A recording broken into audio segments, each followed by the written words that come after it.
సమయంలో మనం అందరం బైబిల్ అయితే బైబిల్ పిలవబడతాము.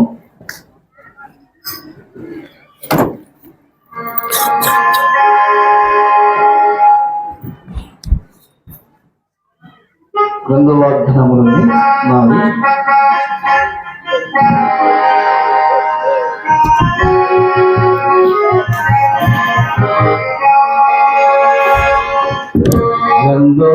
గ్రంథవాగ్దానములని నాది రాజ్యాజయము వచనము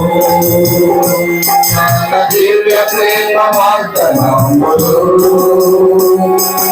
గ్రంథవాగ్దానములని నాది గ్రంథవాగ్దానములని నాది రాజ్యాజయము వచనము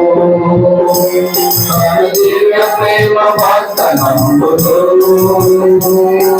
గ్రంథవాగ్దానములని నాది. సమయంలో దేవుని వాక్యాన్ని మనం వింటాము. ఇష్టాన్ని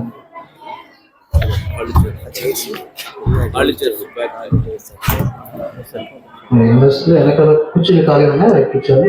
అది ఖాళీగా మన చైర్స్ అలాగని వచ్చేయండి.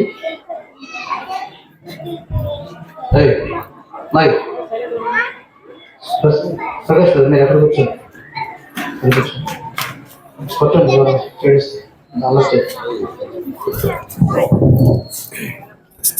సమయంలో మనం దేవుని వాక్యం వింటాం. మన మధ్యకి వైజాగ్లో తిమోతి గారు వచ్చారు హైదరాబాద్ నుంచి. దేవుని వాక్యాన్ని మనకి అందిస్తారు.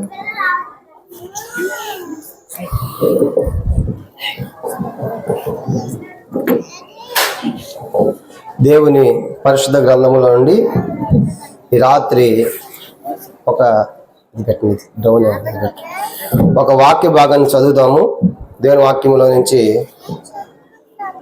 అపోస్తల కార్యములు 8వ అధ్యాయం. అపోస్తల కార్యములు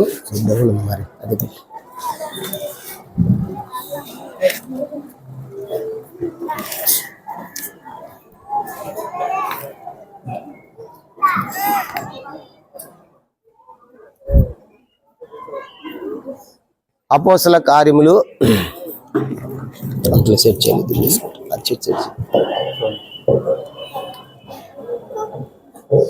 అపోస్తల కార్యములు 8వ అధ్యాయము 26వ వచనం నుండి 39వ వచనం వరకు మనం మార్చి చదువుకుంటాం ఈ భాగాన్ని. అపోస్తల కార్యములు 8వ అధ్యాయము 26వ వచనం నుండి 39వ వచనం వరకు ఈ భాగాన్ని మనము మార్చి చదువుకుంటాం. నేను 26 చదువుతాను, 27 మీరు అందరూ చదవండి. అపోస్తల కార్యములు 8వ అధ్యాయం 26. ప్రభు దూత నీవు లేచి దక్షిణముగా వెళ్ళి యెరూషలేము నుండి గాజాకు పోవు అరణ్య మార్గమును కలుసుకోమని ఫిలిప్పుతో చెప్పగా అతడు లేచి వెళ్ళెను. అప్పుడు ఐగుప్తీయుల రాణి అయిన కందాకే క్రింద మంత్రి ఆమె యొక్క ధనాగారం అంతటి మీదనున్న ఐగుప్తు నపుంసకుడు ఆరాధించుటకు యెరూషలేమునకు వచ్చి ఉండెను. అతడు తిరిగి వెళ్ళుచు తన రథం మీద కూర్చుండి ప్రవక్త అయిన యెషయా గ్రంథము చదువుచుండెను. అప్పుడు ఆత్మ ఫిలిప్పుతో నీవు రథం దగ్గరికి పోయి దాన్ని కలుసుకున్నామని చెప్పాను. ఫిలిప్పు దగ్గరకు పరిగెత్తుకొని పోయి అతడు ప్రవక్త అయిన యెషయా గ్రంథము చదువుచుండగా విని నీవు చదువునది గ్రహించుచున్నావా అని అడగగా నేను నాకు త్రోవ చూపమంటే ఎలా గ్రహింపగలని చెప్పి రథం ఎక్కి తనతో కూర్చుండమని ఫిలిప్పుని వేడుకొనెను. అతడు లేఖన ముందు చదువుతున్న భాగం ఏదనగా ఆయన గొర్రె వలె వదకు తేబడును, బొచ్చు కత్తిరించి వాని ఎదుట గొర్రె పిల్ల ఎలాగ మౌనము కొండెనో అలాగే ఆయన నోరు తెరవకుండెను. ఆయన దీనత్వం బట్టి ఆయనకు న్యాయ విమర్శ దొరకపోయాను. ఆయన సంతానముని ఎవరు వివరించరు. ఆయన జీవం భూమి మీద నుండి తీసివేయబడినది. అప్పుడు నపుంసకుడు ప్రవక్త ఎవరిని గూర్చి ఎలాగ చెప్పుచున్నాడు? తన్ను గూర్చియా వేరొకరిని గూర్చియా? దయచేసి నాకు తెలుపమని ఫిలిప్పుని అడిగాను. అందుకు ఫిలిప్పు నోరు తెరిచి ఆ లేఖను అనుసరించి అతనికి యేసును గూర్చిన సువార్త ప్రకటించాను. వారు త్రోవలో వెళ్ళుచుండగా నీళ్లు ఒక చోటికి వచ్చినప్పుడు నపుంసకుడు ఇదిగో నీళ్లు, నాకు బాప్తీసం ఇచ్చుటకు ఆటంకమేమని అడిగి రథము నిలుపమని ఆజ్ఞాపించెను. ఫిలిప్పు నపుంసకుడు ఇద్దరు నీళ్ళలోనికి దిగిరి అంతటి ఫిలిప్పు అతనికి బాప్తీసం ఇచ్చెను. అందరూ కలిసి 39 చదవండి. వారి నీళ్లలో నుండి వెడలి వచ్చినప్పుడు ప్రభు ఆత్మ ఫిలిప్పుని కొనిపోయిను. నపుంసకుడు సంతోషించి తన త్రోవను వెళ్ళును. అతడు ఫిలిప్పుని మరి ఎన్నడను చూడలేదు. అపోస్తల కార్యములు మొదటి అధ్యాయము 8వ వచనం కూడా అందరం కలిసి మనం చదువుకుంటాం. అపోస్తల కార్యములు మొదటి అధ్యాయము 8వ వచనం కూడా మనమంతా కలిసి ఈ వాక్యాన్ని మనం చదువుతాం.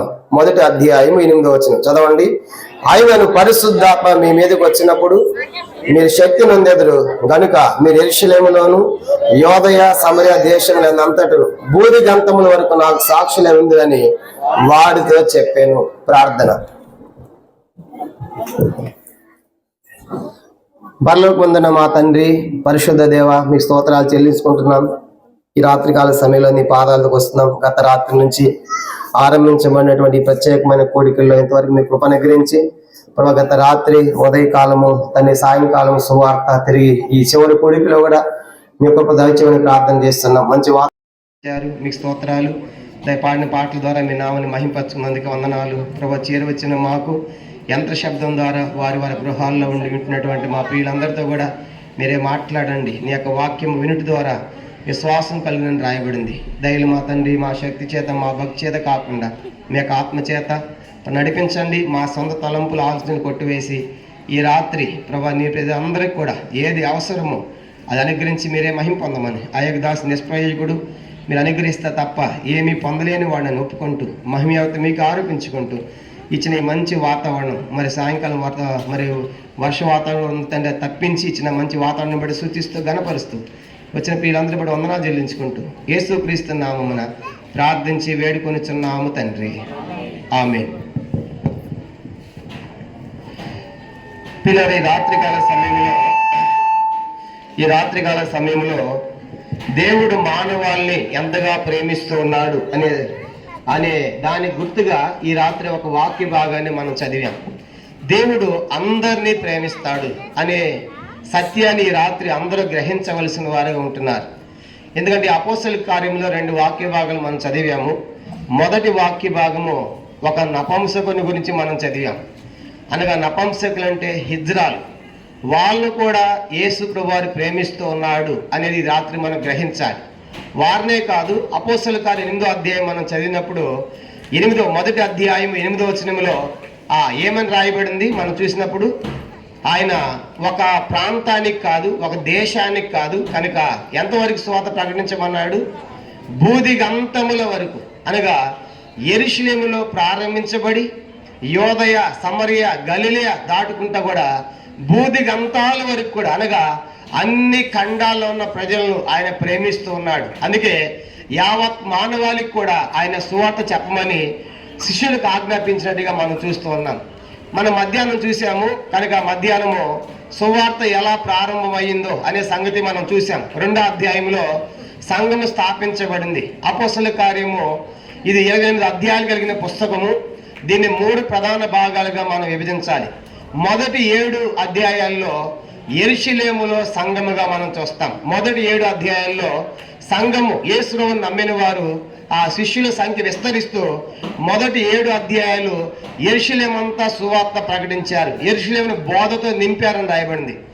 8 నుంచి 12 అధ్యాయాలు రెండవ భాగము, అది మనం చూసినప్పుడు యెరూషలేము దాటి యోదయ సమరయ కూడా సువార్త వెళ్ళినట్లుగా 8వ అధ్యాయం నుంచి 12వ అధ్యాయం వరకు మనం రెండో భాగంగా చూడవచ్చు. 3వ భాగం వచ్చేసి 13వ అధ్యాయం నుంచి 28వ అధ్యాయం వరకు దాదాపుగా మరి బూది గంతముల వరకు, అంటే అన్య దేశములన్నిటి కూడా సంఘము వ్యాపించినట్లుగా అపోస్తుల కార్యాల్లో చూస్తూ ఉన్నాం. కానీ ప్రియులారా, ఈ రాత్రి యెరూషలేములో ప్రారంభించబడి మొదటి 7 అధ్యాయాల్లో ఆ యెరూషలేము అంతా ప్రాకి ఆ సువార్త, అది 8 నుంచి 12 అధ్యాయాలకు వచ్చేటప్పటికి యోదయ దాటి సమరయ దాటి ఆ సువార్త వెళ్ళింది. 13 నుంచి 28 అధ్యాయాలు చూసినప్పుడు అపోస్తలుడైన పౌలు ద్వారా ఆయా రీతులుగా బూది గంతాలకు సువార్త వెళుతుంది అనే విషయము ఈ రాత్రి మనం గ్రహించాలి. అంటే దేవుని యొక్క ప్రేమ ఎంత గొప్పది. కానీ యెరూషలేమే కాదు, కనుక మనం గమనించామంటే బూది గంతముల ఉన్న ప్రజలను కూడా దేవుడు ఆయన ప్రేమిస్తూ ఉన్నాడు అనే విషయం మనం గుర్తుపెట్టుకోవాలి. కనుక ఇప్పుడు యెరూషలేములో 120 మందితో ప్రారంభించబడినటువంటి సంఘము ఈరోజు మధ్యాహ్నం చెప్పాను. ఈరోజు యేసు ప్రభు వారి యొక్క సంఘం ఎంతమంది? కొన్ని లక్షల కోట్ల మంది. చెప్పండి, ఈరోజు సంఘం ఎంతమంది అంట?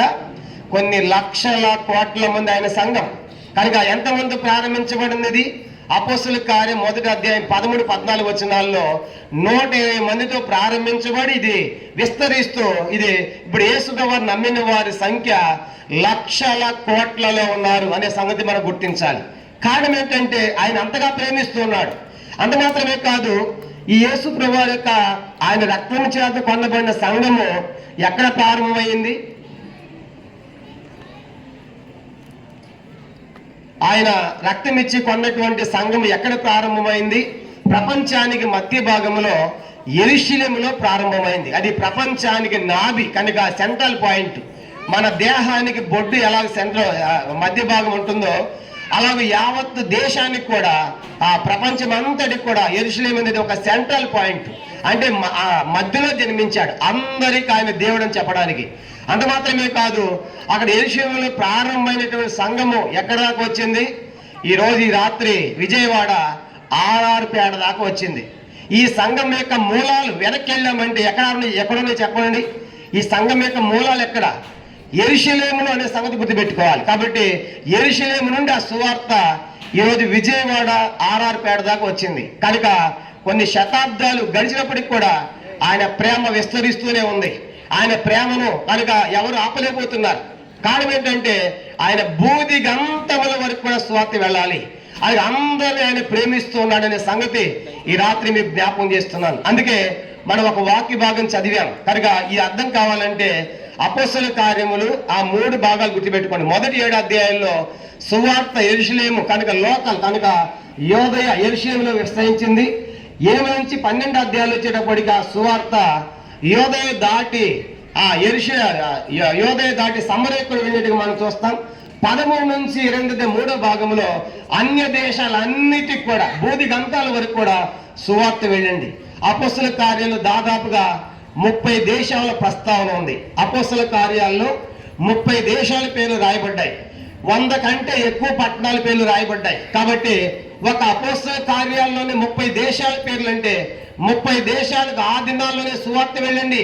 100 కంటే ఎక్కువ పట్టణాలు ఎక్కడుంటే మనం చూస్తాం. కారణం ఏంటంటే అందరినీ ఆయన ప్రేమిస్తూ ఉన్నాడు అనే విషయం ఈ రాత్రి మీకు జ్ఞాపకం చేస్తున్నాను. అందరినీ అంటే ఎలాంటి వారినైనా ప్రేమిస్తాడు. చూడండి, అపోస్తలుల కార్యములు 8వ అధ్యాయం మరి వాక్య భాగం చదివాము. ఈ అపోస్తలుల కార్యం 8వ అధ్యాయం వెళ్ళక ముందు ఒకసారి నేను మీకు మ్యాప్ చూపిస్తాను. అందరూ కూడా మీ బైబిల్లో వెనకాల మ్యాప్ ఉంది చూడండి. బైబిల్లో చివర కొత్త నిబంధన కాల పాలస్తీన్ అనే ఒక మ్యాప్ చూస్తే మీకు ఇది అర్థమవుతుంది. కనుక కొత్త నిబంధన కాల పాలస్తీన్ అనేటువంటి ఈ మ్యాప్ నేను చూపిస్తాను. మొట్టమొదటి నా మ్యాప్ చూడండి. ఇక్కడ అందరూ కూడా ఇక్కడ కొత్త నిబంధన కాల పాలస్తీన్లో కింద యోదయ ఉంది. ఇది యోదయ దేశం, దాని రాజధాని యెరూషలేం, కానీ దానిపైన యెరూషలేం ఉంది. ఇదంతా యోదయ దేశము. దానిపైన ఏముంది? సమరయ దేశము. దానిపైన ఏముంది? గలిలయ దేశము, దాని పైన కార్నర్ లో దమస్కు ఉంది. అపోస్తలుడైన పౌలు ఆ దమస్కు దాకా, యోదయ దాటి, సమరయ దాటి, గలిలయ దాటి కనుక దమస్కు అంటే సిరియా దేశం దాకా వెళుతున్నాడు సువార్తను ఆపాలని. కానీ పౌలు ఆపలేకపోయాడు. పిల్లలు, ఈ రాత్రి దానికంటే ప్రధానమైన సంగతి మనం చదువుకున్న వాక్య భాగం చూడండి. కింద యోదయ దేశం పైన, యోదయ దేశంలో పైన యెరూషలేము ఉంది, దానికి డౌన్ లో కింద ఏముంది, గాజా అని ఉంది. గాజా అంటే ఆ గాజా గుండా కిందకి వెళితే ఆఫ్రికా ఖండానికి మనం వెళతాం. కాబట్టి ఏ ఖండం అంటది, ఆఫ్రికా ఖండం. కనుక కొత్త నిబంధన కాల పాలస్తీనాలో యోదయ దేశము, దానిపైన ఆ యెరూషలేము నుండి డౌన్ కిందకు వస్తే గాజా అని కనపడుతుంది మీకు. అంటే యెరూషలేము నుంచి గాజాకి వెళ్ళాలంటే దాదాపుగా 4000 కిలోమీటర్లు. చెప్పండి, ఎన్ని కిలోమీటర్లు అంట? 4000 కిలోమీటర్లు. కనుక 4000 కిలోమీటర్లు అంటే మనం ప్రయాణం చేయాలంటే ఈ రోజుల్లాగా మనకి కార్లు, వాహనాలు, బండ్లు, వెహికల్స్ లేవు. ఆ దినాలు ఎట్లా ప్రయాణం చేసేవాళ్ళు? వాళ్ళు రథాల మీద వెళ్ళేవారు. కనుక రాజులు అయితే కొంతమంది గాడిదల మీద వెళ్ళేవారు, కొంచెం దగ్గర అయితే ఆ రీతిగా పశువుల మీద వెళ్తూ వచ్చేవారు. కానీ ఈ నపుంసకుడిని మనం చూసినప్పుడు ఈ రాత్రి 10 సంగతులు మీకు తెలియజేయాలని కోరుతున్నాను. ఈ నపుంసకుని గురించి అద్భుతమైన సంగతులు ఈ రాత్రి మనం చూస్తాం. అపోస్తలుల కార్యములు 8వ అధ్యాయం చూడండి. ఆ మ్యాప్ మనసులో గుర్తుపెట్టుకుని ఇప్పుడు అపోస్తలుల కార్యం మనం చదువుదాం. అపోస్తలుల కార్యములు 8వ అధ్యాయము చూడండి, 26వ వచనం. ప్రభువు దూత, నీవు లేచి దక్షిణముగా వెళ్ళి ఆ యెరూషలేము నుండి గాజాకు పోవు అరణ్య మార్గమును కలుసుకోమని ఫిలిప్పోతో చెప్పగా అతను లేచి వెళ్ళాను. కనుక ఈ రాత్రి గమనించాలి. ఇప్పుడు ఈ సందర్భం ఏంటంటే 26వ వచనానికి ముందు ఏం జరిగిందంటే, ఫిలిప్ సమరయకి వెళ్ళాడు. సమరయకి వెళ్తే సువార్త ప్రకటిస్తా ఉంటే అక్కడ గాడివాడు ఉన్నాడు. కనుక ఆ గాడివాడు కూడా నాకంటే గొప్ప శక్తి ఉందని నమ్మాడు. వాడు బాప్తిసం పొందాడు. కానీ మనసు, హృదయం మారలేదు, మారు మనసు పొందలేదు. తర్వాత గద్దించాడు. తర్వాత అన్నాడు, మీరే నా కోసం ప్రార్థన చేయండి అంటే అతను కూడా మారాడు, గాడివాడు. అప్పుడు సమరయలో చాలా మంది యేసుని నమ్ముకున్నారు. సమరయలు యేసుని నమ్ముకున్న సంగతి యెరూషలేములో ఉన్నటువంటి అపోస్తలులకి వార్త పంపించినప్పుడు పేతురు, యోహానులు వచ్చి వాళ్ళ కోసం ప్రార్థన చేశారు. పరిశుద్ధాత్మ దేవుడు అక్కడ దిగినట్లుగా 8వ అధ్యాయంలో మనం చూస్తాం. 8వ అధ్యాయం 14-16 వచనాలు మీరు చదివితే వాళ్ళు యేసుని అంగీకరించారు, వాక్యం అంగీకరించారు. యెరూషలేము నుంచి పెద్దలైనటువంటి పేతురు, యోహానులు వచ్చారు. సమరయ వారి కోసం ప్రార్థన చేసినప్పుడు సమరయ వారు బాప్తిసం పొందారు. ఇప్పుడు సమరయలో సంఘము ఏర్పడింది. కనుక 8వ అధ్యాయము వచ్చేటప్పటికి లోకల్ యెరూషలేము దాటి ఎక్కడి దాకా వెళ్ళింది, ఇప్పుడు సమరయ దాకా వచ్చింది. ఇప్పుడు సమరయ సంఘం ఏర్పడిన తర్వాత ఫిలిప్ అనుకోవాలి, నాకెందుకు మంచి సంఘం ఉంది, కానీ ఇక్కడే నేను సేవ చేస్తా ఉండాలి అని బహుశా అనుకుంటున్నాడో మనకు తెలియదు. ఇప్పుడు ఎంతో మంది మధ్య సువార్త ప్రకటించినటువంటి ఫిలిప్ ఇక్కడ దైవ సేవకులుగా మనం తీసుకోవాల్సిన హెచ్చరిక ఏంటంటే, ఆ సంఘములో సేవ చేస్తున్నాడు.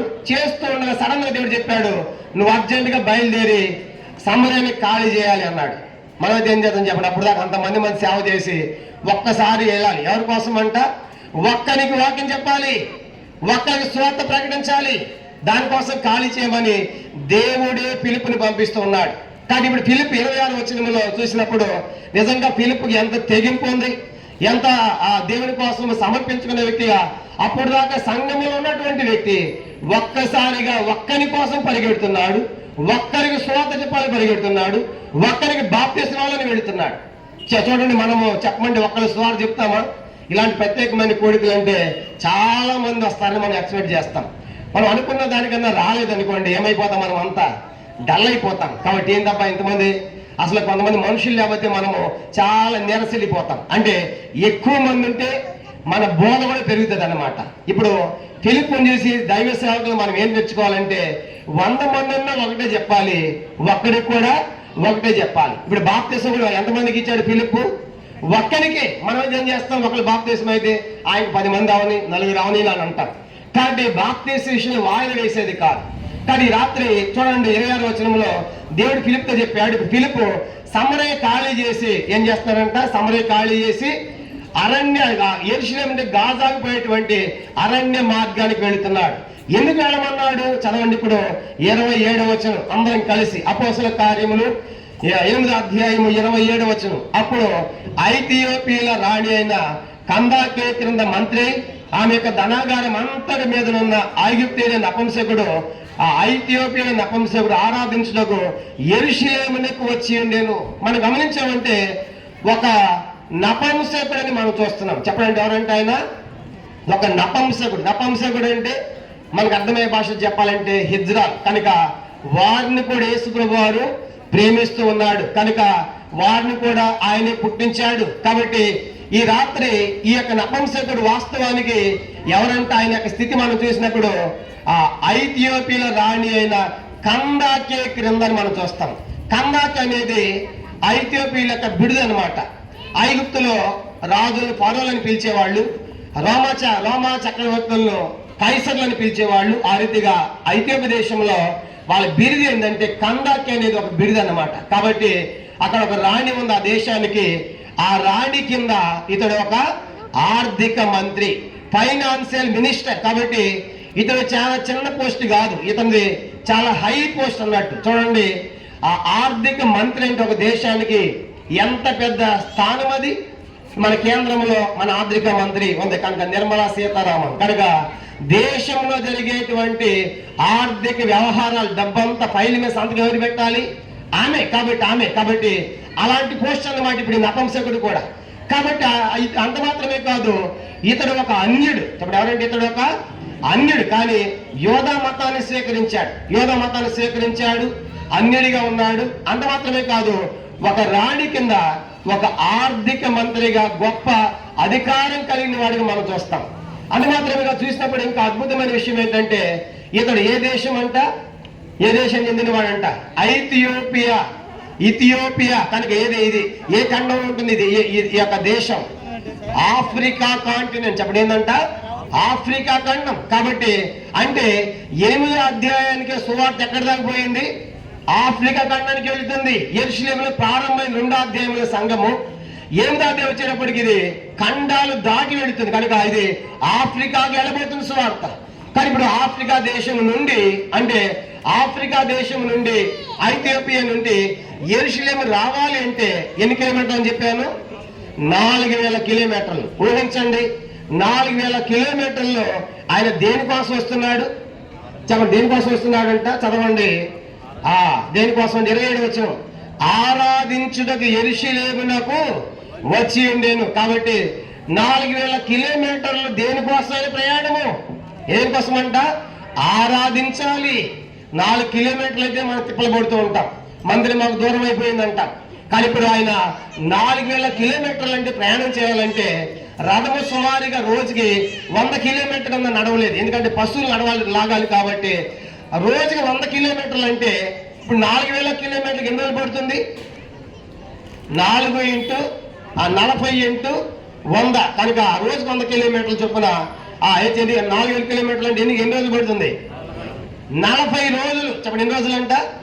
ఇప్పుడు ఆఫ్రికా నుంచి బయలుదేరి యెరూషలేము రావాలంటే అతను పట్టే సమయము 4000 కిలోమీటర్లు రావాలంటే, రీచ్ అవ్వాలంటే రోజుకు 100 కిలోమీటర్ల కన్నా రథం ఆ పశువులు నడవలేవు. కాబట్టి ఆ రథాలు లాగలేవు, కానీ రథాలు. కాబట్టి 100 కిలోమీటర్లు ప్రయాణం చేస్తే పట్టే కాలం ఎంత? 40 రోజులు. మళ్ళా తిరిగి రావాలంటే ఎంత కాలం పడుతుంది? మళ్ళీ 40 రోజులు. అంటే ఎన్ని రోజులు ఆయన సెలవు పెట్టుకున్నాడు? మాట్లాడి ఎన్ని రోజులు సెలవు పెట్టాడు ఆయన? 80 రోజులు సెలవు పెట్టాడు. దేనికోసము? ఆరాధించాలి. నాకు తెలిసి బహుశా ఇక్కడ ఆర్థిక మంత్రులు ఎవరు లేరు. ఆదివారం ఆరాధన ఎందుకు కావాలంటే నాకు బిజీ అన్నా, హైటెక్ అన్నా, లోటెక్ అన్నా, బీటెక్ అన్నా, సాఫ్ట్వేర్ అన్నా, నాకేడ బిజీ అన్నా అని చెప్పేసి ఎన్ని సాకులు చెప్తామో చూసారా? ఈ యొక్క హై క్యాడర్ ఉన్నటువంటి వ్యక్తి, ఒక ఆర్థిక మంత్రి 80 రోజులు సుమారుగా సెలవు పెట్టి వస్తున్నాడు. దేనికోసం అంట? ఆరాధించాలి, దేవుని దగ్గరికి వెళ్ళాలి. నిజంగా అతని ఆశ ఎంత గొప్పది. అది విచారమైన సంగతి ఏంటంటే నపుంసకులను వారి మందిరానికి రాని ధర్మశాస్త్ర ప్రకారం భవిష్యత్తుగా తెలుసో తెలియదు మనకు తెలియదు, కానీ తెలుసుంటే ఒకవేళ రానిపోయినా పర్వాలేదు, నేను అక్కడి దాకా వెళ్ళొస్తా, ఇక్కడ దాకా యెరూషలేము దాకా వెళ్ళొస్తా, పోనీ రాణిస్తే లోనికి పోతాను, లేదంటే అక్కడే ప్రదక్షిణ చేసి తిరిగి వస్తా అనుకున్నాడు. బహుశా 80 రోజులు సెలవు పెట్టి 4000 కిలోమీటర్లు ప్రయాణం చేసి బయలుదేరుస్తున్నాడు. మొత్తానికి యెరూషలేము వచ్చాడు. కానీ యెరూషలేము చేరుకున్నాడు. కాబట్టి ఆడ ఆరాధించేది మనకు తెలియదు, కానీ లోనికి రానిచ్చేది రాయబడలేదు, కానీ యెరూషలేము అయితే చేరుకున్నాడు. ఈ రాత్రి మనం గమనించాలి, ఒక వ్యక్తి దేవుని కోసం ఎంత ప్రయాణం చేసి వెళ్తున్నాడు, ఎంత ఇప్పుడు 4,000 కిలోమీటర్లు అంటే ఎంత డబ్బు ఖర్చు అయి ఉండాలి? 4,000 కిలోమీటర్లు ఎంత ఖర్చు అవుతుంది? 40 రోజులు సెలవు పెడితే ఎంత నష్టం అవుతుంది? అతనికి ఎంత బలం కావాలి ప్రయాణం చేయాలంటే? తన బలాన్ని, తన సమయాన్ని, తన డబ్బుని ఖర్చు పెట్టి ఆరాధన కోసం వెళుతున్నాడు. ఈ సంగతి జరిగినప్పుడు ఇక్కడ కూర్చొని మనం సిగ్గుపడాలి. కనుక మందిరానికి కాస్త దూరం అయితే మందిరం మానేస్తాం, వర్షం అయితే మానేస్తాం, చలి అయితే మానేస్తాం, కనుక ఎండ అయితే మానేస్తాం. ఎండకాలం ఏసీలు ఉంటేగా నిద్ర పట్టదు. ఎట్లా ఇంత సుఖానికి అలవాటు పడ్డా. అందుకే తిమోతి పత్రికలో దేవుని కంటే సుఖానుభవం ఎక్కువగా ప్రేమించేవారు, కనుక అలాంటి స్థాయికి వచ్చేసాం. కానీ రాత్రి ఆలోచించాలి, 80 రోజులు కానీ సెలవు దొరుకుతుంది మన ఆయనకి. 80 రోజులు పైలన్నీ ఆగిపోతే దేశంలో ఆగిపోయినా పర్వాలేదు, మొత్తానికి ఎలా సెలవు తీసుకున్నాడు కానీ మన దగ్గర సెలవు పెట్టుకున్నాడు. కనుక మనం కూడా ఏం చేస్తామంటే మనకు అవసరమైన వాడు ఖచ్చితంగా సెలవులు పెడతాం. వాడు చనిపోయాడు అనుకోండి సెలవు పెడతాం, పెళ్ళి అనుకోండి సెలవు పెడతాం, దినాలు అనుకోండి సెలవు పెడతాం. మరి ఆదివారం ఎందుకు పెట్టాం సెలవు? ఆదివారం కుదరదు. చూసారా ఎంత సిగ్గుచేటు మనం. కాబట్టి పక్కనే మందిరం ఉంటే రావు, సమీపంలో ఉంటే రావు. ఇక 4,000 కిలోమీటర్లు అంటే మనం ఎక్కడ వెళ్ళాలి ఊహించండి.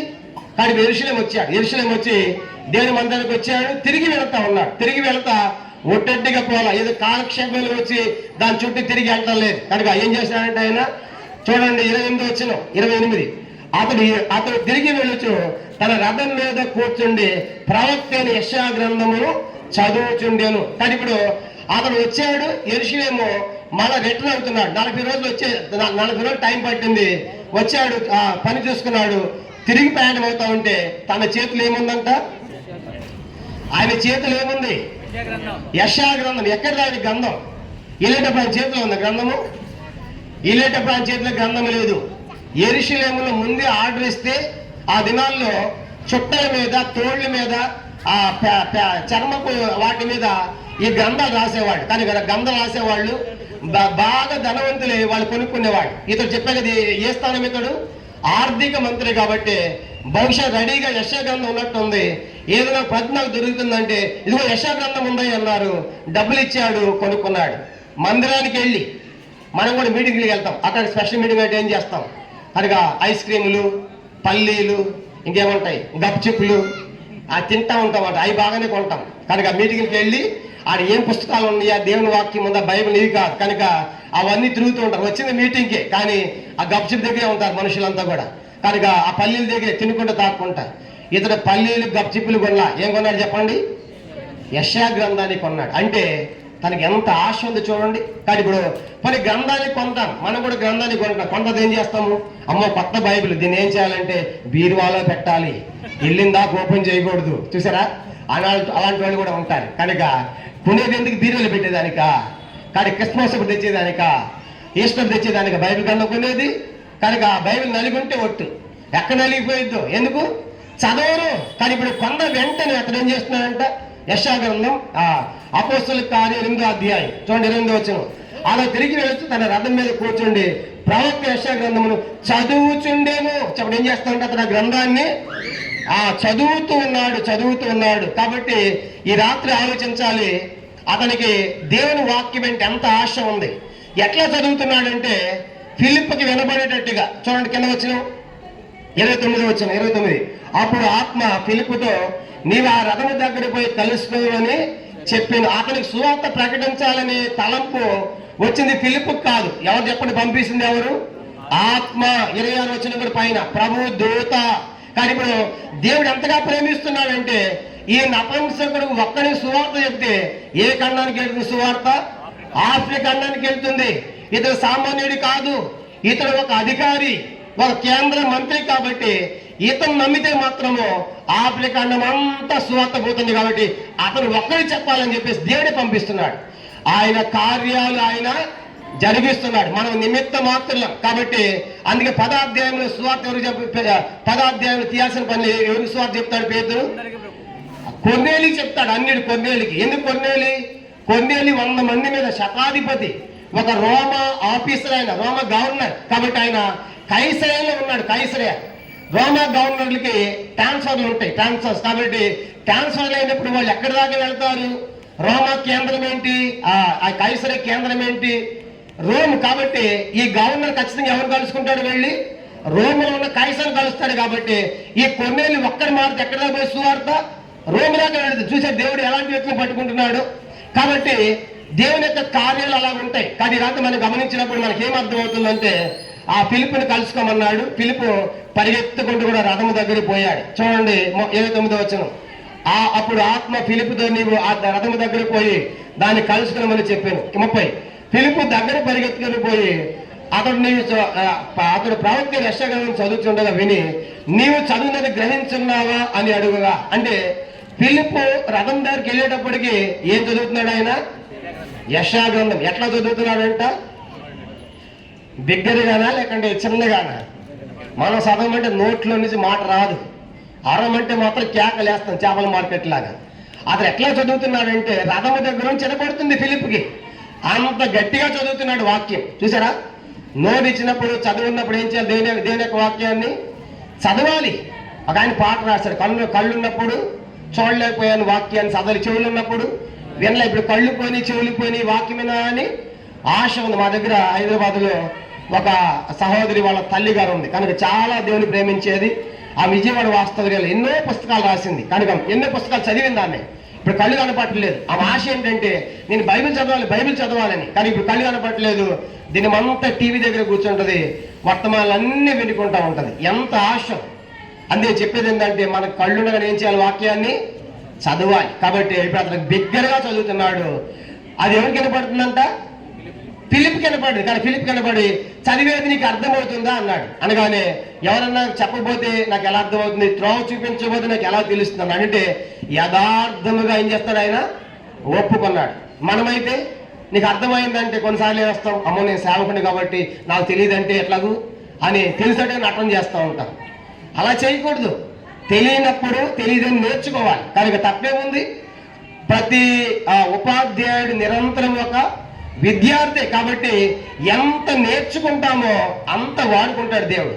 అది ఇవాళ చాలా మంది పిస్టేజ్లు ఏంటంటే ఆయన చెప్తే మేమినేది ఏంటంట, ఇది మాకు తెలియంది కాదు అంటాడు. నిజంగా అసలు నాకు తెలియదు, కానీ కొన్ని సంగతులు తెలుసుకోవాలి. కాబట్టి ఇప్పుడు అతను అన్నాడు నీకు అర్థమైంది ఏమన్నాడు? ఎవరైనా త్రోవ చెప్పుకుంటే నాకు ఎలా తెలుస్తుంది అన్నాడు. కానీ మనం కూడా అర్థం కానప్పుడు ఏమని చెప్పాలి చెప్పండి? అర్థం కానప్పుడు ఏమని చెప్పాలి? తెలియదని చెప్పాలి, నేర్చుకోవాలి. కనుక టీచర్ ఉంటాడు కనుక క్లాస్ రూమ్లో ఎవడు వింటున్నాడు ఎవడు వింటలేదో టీచర్కి అర్థమవుతుందా లేదా? ఖచ్చితంగా అర్థమవుతుంది. కానీ ఎవడు వింటలేదు. నేను కూడా వెళ్ళినప్పుడు కాంగ్రిగేషన్లో అందరూ వింటా ఉంటే నా ప్రతి వర్తమానం 1.5 గంట ఉంటుంది. కనుక వాళ్ళు వింటా ఉంటే చెప్తానే ఉంటా. మన చింతలని హెచ్ఎండి పంపించారు ఒక సండే. అక్కడ ఒక వర్తమానమే 1.5 గంట చెప్పా, 3 చెప్పాలంట. అన్న టైం అయిపోయింది అన్నారు. నాకు ముగిచ్చేద్దామంటే మళ్ళీ అందరూ మాట్లాడుకుని లేదన్నా 3 తోడు చెప్పాల్సిన టైం అని అంటే ఇంకో అరగంట ఇంకో వర్తమానం చెప్పాను. కాబట్టి అంటే వింటా ఉంటే చెప్పాలనిపిస్తుంది. వాళ్ళు విన్నప్పుడు చెప్పి వేస్ట్ కదా, మధ్యలో వదిలేస్తాం. కాబట్టి వింటున్నారు లేదనే వాళ్ళకి చెప్పే వాళ్ళకి పూర్తిగా తెలుస్తుంది, కానీ గ్రహిస్తాం, కానీ అర్థమవుతుంది. కానీ ఈ రాత్రి తలంపు ఏంటంటే అతనికి ఎంత ఆశ ఉందంటే ఎవరన్నా రోజు మీద తెలుసుకోవాలని ఆశపడుతున్నాడు. చూడప్పుడు ఏమంటున్నాడు? 31వ వచనం. అతడు ఎవడైనా నాకు త్రోవ చూపుకుంటే ఎలా గ్రహించాలని చెప్పి రథం ఎక్కి తనతో కూర్చున్నామని ఫిలిప్పును వేడుకొనేను. ఇప్పుడు ఆలోచించండి, అతడు ఎవరు చెప్పండి? ఒక ఆర్థిక మంత్రి. చెప్పండి ఎవరైనా ఆర్థిక మంత్రి. ఇప్పుడు ఎవరు ఎక్కించుకున్నాడు రథం మీదకి? ఒక సామాన్యమైన సువార్థికుడిని. చెప్పండి ఎవరంట? సువార్థికుని ఎక్కించుకుంటున్నాడంటే ఎంత తగ్గించుకోవాలి? ఒక ముఖ్యమంత్రి పోత రోడ్డు మీద చేయి తాపుతాడా? ఎక్కించుకుంటాడా? ఇప్పుడు అదే స్థాయింది. కనుక ఆర్థిక మంత్రి పోతా ఉండి ఫిలిప్పుని ఎక్కించుకుంటాడంటే తాను ఎంతగానో తగ్గించుకుంటున్నాడు. అంత మాత్రమే కాదు, వేడుకుంటున్నాడు. అయ్యా నాకు చెప్పు వేడుకున్నాడు అంటే అర్థం ఏంటి? తన లోపల ఎంత తృష్ణ ఉంది, ఎంత ఆశ ఉంది దేవుని తెలుసుకోవాలని. కాబట్టి అది దేవుడు గుర్తించాడు. కాబట్టి ఈ రాత్రి ఆ తృష్ణ మనకుందా? దేవుని తెలుసుకోవాలని, దేవుని యొద్దకు రావాలనేటువంటి ఆశ మనకుందా? కాబట్టి అలా తగ్గించుకొని అడిగి ఎవరైనా నేర్చుకుంటున్నామా? కానీ రాత్రి ఆలోచించాలి. అతను అంటాడు, అయ్యా నువ్వు రథం ఎక్కని వేడుకోవటం. ఒక ఆర్థిక మంత్రి ఒక సామాన్యమైన వ్యక్తిని వేడుకోవటం అంటే ఎంతగా తగ్గించుకున్నాడు. అంత మాత్రమే కాదు, ఇంకా మనం గమనించామంటే ఆయన తగ్గించుకుని రథం మీద కూర్చోబెట్టుకున్నాడు తనతో సమానముగా. ఎవరిని? ఒక సామాన్యమైన సువార్థికుడిని కూర్చోబెట్టుకుంది. ఎవరు? ఒక ఆర్థిక మంత్రి. ఈ రాత్రి ఆలోచించండి. మనం గమనించామంటే మరి ఆ రీతిగా తను ఎంతగానో తగ్గించుకుని రథం మీద కూర్చోబెట్టుకున్న తర్వాత ఆయన చదువుతున్నటువంటి భాగం ఏంటంటే అది పుస్తకం యెషయా గ్రంథము భాగం ఏంటది చూడండి 32వ వచనం. అతడు లేఖనమందు చదువుతున్న భాగం ఏదనగా ఆయన గొర్రె వలె వధకు తేబడును, బొచ్చు కత్తిరించి వారి ఎదుట గొర్రె పిల్ల ఎలాగ మౌనంగా ఉన్నారో అలాగే ఆయన నోరు తెరవలేదు. ఆయన దీనత్వను బట్టి ఆయనకు న్యాయ విమర్శ దొరకపోయాను. ఆయన సంతానం ఎవరు వివరింతుడు, ఆయన జీవం భూమి మీద నుండి తీసివేయబడినది. ఇదంతా యెషయా గ్రంథములో ఏ అధ్యాయంలో రాయబడింది చెప్పండి? 53వ అధ్యాయం. కనుక సరిగ్గా సిలువను గూర్చిన అధ్యాయం అది. కనుక 53వ అధ్యాయం యెషయా గ్రంథము, కీర్తన 22 అధ్యాయాలన్నీ కూడా ఏ కీర్తనలు అవన్నీ కూడా దేనికి సంబంధించినవి? సిలువకు సంబంధించిన కీర్తనలు. కానీ ఆ గ్రంథాలు అధ్యాయాలు చదువుతున్నాడు. ఆ గ్రంథం చదువుతున్నప్పుడు ఆ మాట చదువుతున్నప్పుడు అతనికి ఒక ప్రశ్న వచ్చింది. చూడండి 34వ వచనం. అప్పుడు నపుంసకుడు ప్రవక్త ఎవరిని గూర్చి ఇలాగ చెప్పుచున్నాడు? తన్ను గూర్చియా వేరొకరిని గూర్చియా? దయచేస్తే నాకు తెలుపమని ఫిలిప్పును అడిగాను. కానీ ఇప్పుడు ఆ చైన్ తర్వాత అయ్యా ఈ మాట చెబితే ప్రవక్త ఆయన గురించా లేక వేరొకరి గురించా? దయచేసి నాకు చెప్పంటే అతనికి తెలుసుకోవాలని ఎంత ఆశ ఉంది, ఎంత తృష్ణ ఉంది. మీరు నమ్ముతారో లేదో, నేను ప్రతిరోజు కూడా 2 గంటల దాకా చదువుతా బైబిల్. ప్రతిరోజు కూడా 2 గంటల దాకా ధ్యానం చేసి పడుకుంటా. 2 గంటలకు ముందు పడుకున్న రాత్రి ఈ దినాలు అస్సలు లేదు. కనుక పగలు కుదరదు, ఎన్నో పరిచయ ప్రోగ్రామ్స్. రాత్రి ప్రశాంతం ఉంటుంది కాబట్టి అది తృప్తిగా చదువుతాను. కొన్నిసార్లు ఆదివారం ఆరాధన అంటే 5 గంటలు కూడా చదువుతూనే ఉంటా. కానీ మా మళ్ళీ వాళ్ళ ఇంట్లో నిద్రపోతే ఇబ్బంది అవుతుందని చెప్పేసి వాళ్ళ బెడ్రూమ్లో పెట్టి బయటకు వచ్చి హాల్లోనో కానీ బాల్కనీలోనో వాళ్ళ డిస్టర్బెన్స్ లాగా చదువుతా. ఆ చదువుతుంటే అసలు నిద్ర రాదు. ఇంకా చదవాలి, ఇంకా తెలుసు, ఇంకేముంది. కనుక అలాంటి తృష్ణ మనకు ఉండాలి దేవుని యొక్క వాక్యం మీద. చూసారా, ఎంత నింపుకుంటామో అంత దేవుడు వాడుకుంటాడు. కాబట్టి ఎందుకంటే నువ్వు చదవకపోతే గ్రహించలేవు. చాలా మంది చదివేందుకులే ఆ దేవుడు నడిపిస్తాడు అంటాడు. కనుక ఆ దేవుడు బోధిస్తాడు సాగలికి అంటారు. లోక 6:40 సిద్ధులైన ప్రతివాడు బోధకుని వలె బోధించి. ఏమి సిద్ధపడకుండా ఏం బోధిస్తావు? ఏం సిద్ధపడకుండా చదవకుండా ఎట్లా గ్రహిస్తావు? పేతురు పత్రిక చదువు లేని వారు గ్రహించలేరంట. చూడండి, పేతురు పత్రిక చదవాలి, అర్థం చేసుకోవాలి. పేతురు రాసినటువంటి 2వ పేతురు పత్రిక 3వ అధ్యాయం, 2వ పేతురు 3వ అధ్యాయం 16వ వచనం. 2వ పేతురు పత్రిక 3:16. వీటిని గూర్చి తన పత్రికలన్నింటిలో బోధించుతున్నాడు. అయితే వాటిలో కొన్ని సంగతులు గ్రహించుటకు కష్టమైనవి. వీటిని విద్యా విహీనులను, ఆస్తి లేని వారును తక్కిన లేఖన భాగములను అపార్థము చేసినట్లు తమ స్వకీయ నాశములకు. కాబట్టి దేవుని యొక్క విద్యావిహీనులుగా ఉండి, విద్యావిహీనులు కనుక చదవకుండా ఉన్నటువంటి వారు.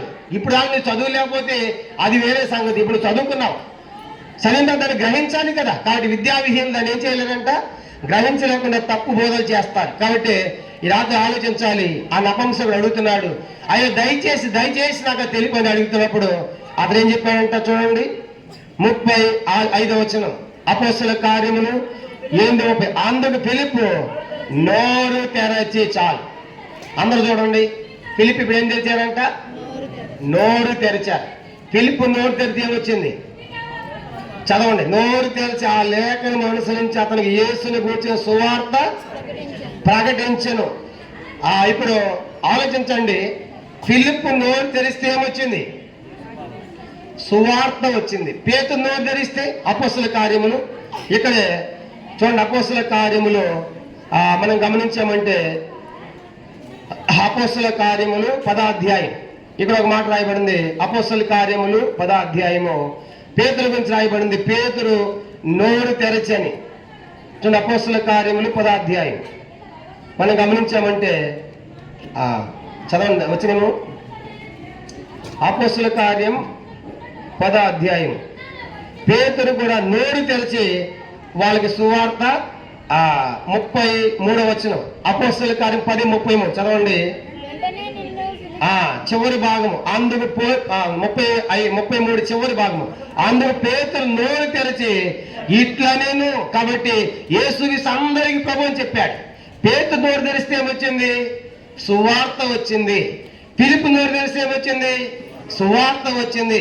మత్తయి సువార్త 5:1 కానీ యేసు వారు ఆయన నోరు తెరిచి ఇట్లు బోధింప సాగాను ఆత్మ విషయమే దీనైన వారు ధన్యులు పరలోక రాజ్యము. యేసు నోరు తెరిస్తే ఏమొచ్చింది? ధన్యతలు వచ్చాయి, సువార్త వచ్చింది. మనం నోరు తెరిస్తే చెప్పండి, మనం నోరు తెరిస్తే ఏమొస్తుంది? దుర్వాసన, తిట్లు, అంతేనా? అసహ్యమైనవి ఇవేనా? అవి కాదు. మనం నోరు తెరిస్తే ఏం రావాలి? సువార్త రావాలి. కొంతమంది అమ్మ నోరు తెరిసిందంటే అంటాం చూడ, అంటే రాకుండానే వస్తాయి, సువార్త రాదు. పేదలాగా, ఫిలిప్ లాగా, ప్రభువు లాగా. కానీ ఇప్పుడు ఆయన నోరు తెరిచారు. నోరు తెరిచి ఏం చేస్తారు చూడండి. మరి అపోస్తలుల కార్యం 8వ అధ్యాయం 8వ అధ్యాయము 35వ వచనం. ఆ లేఖనమును అనుసరించి అతనికి యేసు మీద సువార్త ప్రకటించను. సువార్త ఎట్లా ప్రకటించాడు ఆయన? ఆ లేఖనము అనుసరించి, అంటే ఏది చదువుతున్నాడో ఆ లేఖనం ద్వారా సువార్త చెప్తున్నాడు. కొంతమంది బోధకులు ఉంటారు, రాసుకొస్తారు పెద్ద చిట్టి అనమాట, ఎంత పైనుంచి కింద కొంత పేపర్ అంతా కూడా దాంట్లో పెడతారు. కింద వింటున్నారా ఏం లేదు ఉట్టు అనమాట. నేను చదివి రాసుకొచ్చింది మొత్తం ఏం చేయాల్సింది? చదవాల్సిందే. మా అబద్ధం ఒక ఆయన వచ్చాడు మా దగ్గరికి హైదరాబాద్లో సండే. నేను వేరే దగ్గరికి వెళ్ళాను, వచ్చాడు పెద్ద చిట్టి అంట. చిత్తము రాసుకొచ్చాడంట. బైబిల్ ఎక్కడ చిత్తం ఉందో మొత్తం అన్ని చదివాడంట. కనుక ఇంకా టైం అయిపోయిందంటే ఇంకొంచెం ఉందండి కింద పొడుస్తాడంట. ముగించానంటే ఇది అయిపోలేదు. ఏది రాసుకొచ్చిన పేపరు. కనుక వింటున్నాడు ఏం అది కాదు, మనం రాసుకొచ్చింది పోయి సువార్త చెప్పేది కాదు. ఇప్పుడు ఈ వర్తమానం అసలు నేను ఈ చెప్పాల్సిన వర్తమానం వేరే మందిరంలో కాబట్టి విశ్వాసం సంబంధించి ఇవ్వదాం అనుకున్నా. సడన్గా మీటింగ్ పెట్టేటప్పుడు లోపలికి పోయి ఇప్పుడు నేను వాక్యం చూసుకొని వచ్చా.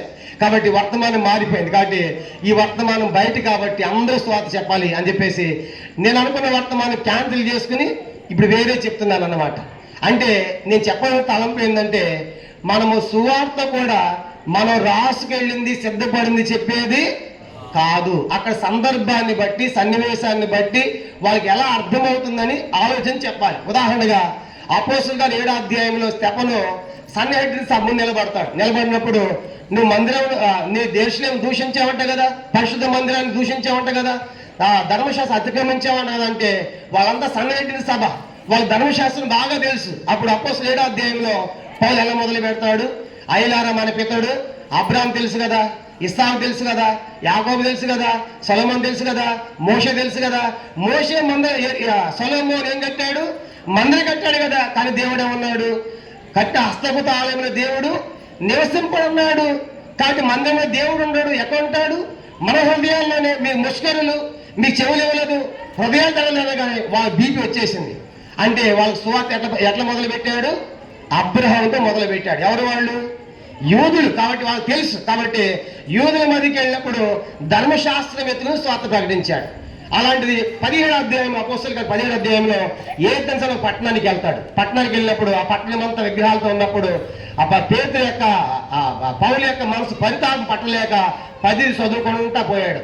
ఒక బోర్డు కనపడింది. ఆయన అన్నాడు, ఏథెన్సు వారులారా, మీరు అతి దేవత భక్తి గలవారయ్యా, మీరు ఎంత భక్తి ఉంది మీ మీద, మీరు భక్తి ఎంత భక్తి మీ భక్తి ఎంత గొప్పదయ్యా, చాలా సంతోషిస్తున్నాను అని చదువుకుంటూ పోయి ఒక బోర్డు మీద ఉందంట, తెలియబడని దేవుడిగా ఉంది. అనగానే అయ్యా నిజంగా బోర్డు పెట్టారయ్యా, ఈ అన్ని దేవుడుగా కాకుండా ఒక దేవుడు కూడా ఉన్నాడు, కనుక తెలియబడిన దేవుడు ఒక ఉన్నాడు అని చెప్పేసి వాళ్ళ సువార్త ధర్మశాస్త్రం చెప్పలేదు.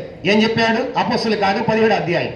అపోస్తలుల కార్యం 17వ అధ్యాయము చూడండి, వాళ్ళకి ఎట్లా సువార్త ప్రకటించాడంటే 17వ అధ్యాయము 24వ వచనం, 25, 26 నుంచి చదువుతాను.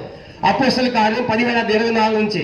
జగత్తును అందరి సమస్తం నిర్మించిన దేవుడు తానే ఆకాశమునకుని భూమికిని ప్రభువునందున హస్తపుతమైన ఆలయంలో వేసింపడు. ఆయన అందరికీ జీవమును ఊపిరిని సమస్తమును దయచేవాడు కనుక తనకు ఏదైనా కొద్ది ఉన్నట్లు మనుషుల చేతిలో సేవబడివాడు కాడు. మరియు యావత్ భూమి మీద కాపురముంటకు ఆయన ఒక్క నుండి ప్రతి జాతి మనుషులు సృష్టించి వారు ఒకవేళ దేవుని తరవలాడి కనుగొందులేమని తన వెదక నిమిత్తము నిర్ణయ కాలమును వారి నివాసస్థలం యొక్క పొలివేళ్లను ఏర్పరచును.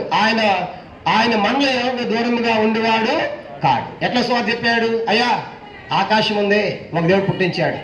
సముద్రం తెలుసుగా, భూమి తెలుసుగా, వీటన్నిటి సృష్టికర్త ఒక ఉన్నాడు, ఆయనే యేసు ప్రభువారు. ఈ సువార్త ఎవరికి? అన్యులకు. చెప్పండి, ఎవరికంట?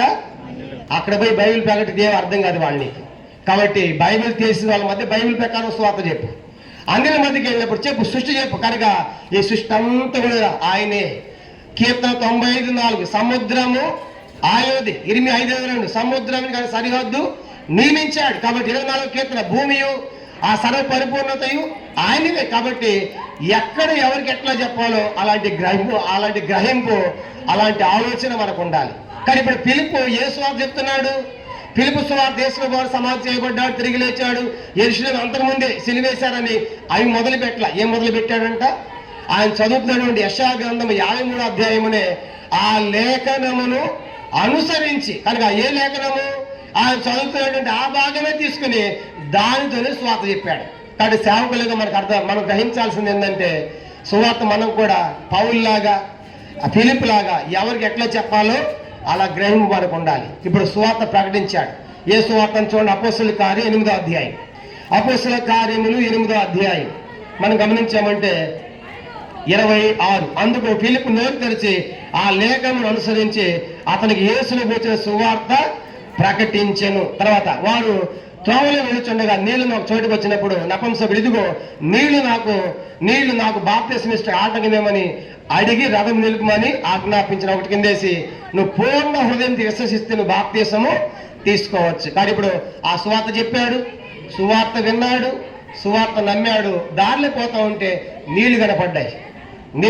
అంటే అడుగు నీళ్ళు ఇక్కడే ఉన్నాయి. ఇక బాప్తిసానికి ఆటంకమేమి? ఆ పిలుపనాలి, ఇంకా 10 మంది అవ్వాలి, ఒకడెట్టిస్తాను అని మనలాగనలా. మనమైతే సంఘాలు ఒకళ్ళని చేస్తారనుకోండి, కొంచెం వెయిట్ చేయమా, అందరికి ఇద్దాం ఒకసారి అంటాం. కనుక ఒకసారి ఒక్కడు కూడా వేయాలి. బక్సంగ్ లెబ్రోన్లో ఉన్నప్పుడు ఒక ఆయన ఫ్లైట్లో వచ్చాడంట వేరే దేశం నుండి. ఒక్కనే బాప్తీసం ఇచ్చాడు. బక్సంకులు ఇచ్చి బాప్తీసం మళ్ళీ ఫ్లైట్ వెళ్ళిపోయాడు ఆయన. కానీ బాప్తీసం వాయిదా వేసేది కాదు, మారుమోసు పొందినప్పుడు వెంటనే ఇచ్చేయాలి. కాబట్టి ఒక్కనికి బాప్తీసం ఇచ్చాడు. ఇచ్చిన తర్వాత ఇప్పుడు నీళ్ళు దిగారు, బాప్తీసం తీసుకున్నాడు. కానీ ఇద్దరు పట్టుకొచ్చారు. బాప్తీసం ఎక్కడ తీసుకున్నాడు? నీళ్ళలో దిగి తీసుకున్నాడు, చిలక నుంచి తీసుకున్నాడా? చాలా మంది చిలకరింపు అంటారు. చిలకరింపు అయితే రథం మీద ఆయన బాటిల్ లేదా? నీళ్ళు లేవు, చిలకరించవచ్చుగా. కాదు, నీళ్ళు ఇస్తానగా ఉన్నాయి. ఆయనకి యోహాను కూడా ఆయన స్థానం నీళ్ళు ఇస్తానం ఉన్నాయి కాబట్టి బాప్తీసం. యోర్దానులో ఇస్తాన నీళ్ళు ఉన్నాయి కాబట్టి బాప్తీసం. కాబట్టి బాప్తీసం అంటే ముంచుట, మూట అని అర్థం. కాబట్టి నీళ్ళు ఉన్నాయి కాబట్టి ఇద్దరు నీళ్ళు దిగారు, బాప్తీసం ఇచ్చాడు. ఇప్పుడు ముగించబోయే ముందు ఏం జరిగింది చూడండి. 39వ వచనం అందరం కలిసి చదవండి. వారు నీళ్లలో నుండి వెడలు వచ్చినప్పుడు ప్రభు ఆత్మ ఫిలిప్పును కొనిపోయాను. నపుంసకుడు సంతోషించుచు తన త్రోవను వెళ్ళెను. నపుంసకుడు సంతోషించుచు తన త్రోవను ఐథియోపియా దేశం, ఆఫ్రికా ఖండం వెళ్ళాడు. కాబట్టి ఎలా పోయాడంటే అతడు సంతోషముగా వెళ్ళాడు. మరి సంతోషంగా వెళ్ళాడంటే ఆయన పొందిన సంతోషాన్ని చెప్పకుండా ఉంటాడా? 1,00,000 రూపాయలు బహుమతి వచ్చిందనుకోండి, నీకు చెప్పకుండా ఉంటావా? వామ్మో, ఇంకా అది చెప్పిన దాకా నీకు లోపల ఉంటే ఒట్టు. కనుక ఒక కొత్త చీర కొంటే చూపిస్తావే, కొత్త నగలు కొంటే చూపిస్తావే, అక్కడ నా బంగారం తెలుసా, నా బట్టలు తెలుసా, ఎటు చూపిస్తావు? ఇతను పొందే సంతోషం చెప్పని ఎలా ఉండగలడు. కాబట్టి ఇప్పుడు ఈ సువార్త ఆఫ్రికా ఖండానికి వెళ్ళింది. ఒక అధికారి మారాడు. చెప్పండి, ఎవరంటే ఇతడు? ఒక అధికారి మారు మనసు పొందాడు, సంతోషంగా వెళ్ళాడు. ఎవరి వ్యక్తి అంటే ముందే చెప్పాను, ఒక నపుంసకుడు. హిజ్రా. యేసు వారు కూడా ఆయన గురించి ఒక ప్రస్తావన చెప్పాడు. మత్తయి సువార్త 19వ అధ్యాయంలో 12వ వచనంలో రాయబడి, మత్తయి 19:12 పుట్టుకతో నపుంసకులు కలరు. రెండవది, పరలోక రాజ్యము నిమిత్తము తమ్మును తామే నపుంసకులు చేసుకున్న వారు కలరు. మూడవది, మనుషుల చేత నపుంసకులు కూడా చేయబడ్డారనే మాట మనం చూస్తాం. కానీ 3 రకాలుగా ప్రజలు అక్కడ ఉన్నారు. కానీ ఒకటేమో పుట్టుకతోనే వచ్చింది అది, కనుక రెండవది మనుషులు చేశారు. మూడవదిగా వాళ్ళే తమ్మును తామే దేవుని కోసం ఏం చేశారంట అంటే వాళ్ళే నన్స్. కాబట్టి పెళ్లి లేకుండా దేవుని కోసం ఉంటారు. చూడండి, మేము దేవుని సేవ చేస్తాం, కానీ నన్స్ వాళ్ళు తమ్మును తాము నపుంసకులు చేసుకుని సేవ చేస్తున్నారు. కొంతమంది మనుషులతో చేసేవాళ్ళు. ఉదాహరణ దానియేలుని కూడా, దానియేలు నపుంసకుడు అని చెప్పడానికి 50% అవ్వచ్చు, 50% కాకపోవచ్చు. రెండు రకాల ఆధారాలు ఉన్నాయి.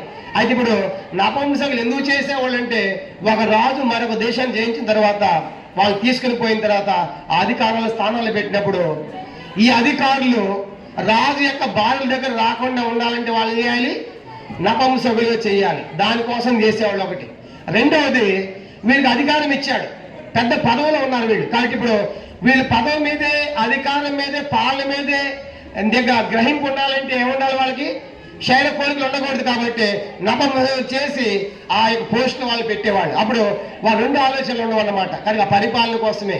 అలాగే బైబిల్లో యెజ్రా గ్రంథంలో షండడం చూస్తాము, యెషయా గ్రంథంలో షండం చూస్తాము, ఇర్మీయా గ్రంథంలో షండం చూస్తాం. ఎవరి షండులు? యేసు వాళ్ళు ప్రేమిస్తున్నాడు. యెషయా గ్రంథము 56వ అధ్యాయం, అది చదివి మనం ముగిస్తాం. యెషయా గ్రంథం 56వ అధ్యాయం, యెషయా గ్రంథము 56వ అధ్యాయము చూడండి. ఆ నపంసకులను గురించి, హిజ్జాల గురించి, షండులను గురించి, షండులను కూడా వాళ్ళ గురించి ఏమంటున్నాడు దేవుడు?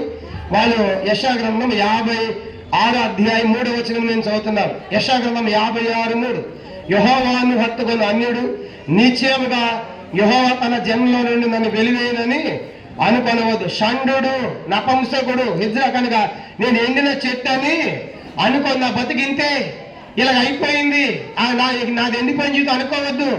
ఏమని రాయబడి? నేను నియమించిన విశ్రాంతి దినములను ఆచరించు, నాకు ఇష్టమైన వాటిని కోరుకొనుచు, నా నిబంధన ఆధారం చేసుకొనుచు ఆయన షండులను గురించి యెహోవా ఇలాగ సెలవిస్తున్నాడు. ఏమంటున్నాడు? 5వ వచనం, నా ఇంటను నా ప్రాకారములో ఒక భాగమును వారికి ఇచ్చేదను, కొడుకులు కూతుళ్ళని అనిపించుకుంటూ కంటే శ్రేష్టమైన పేరు వారికి పెట్టుచున్నాను, కొట్టివేయబడిన నిత్యమైన పేరు వారికి పెట్టుచున్నాను. ఎవరికి? షండులకు, నపంసకులకు. అంటే ఎంత అద్భుతమైన సంగతి అంటే, నపంసకులు కూడా ఏదో సేవ చేస్తారు తెలుసా? మన యూట్యూబ్లో చూస్తాం, కానీ వాళ్ళు కూడా సేవకులు ఉన్నారు.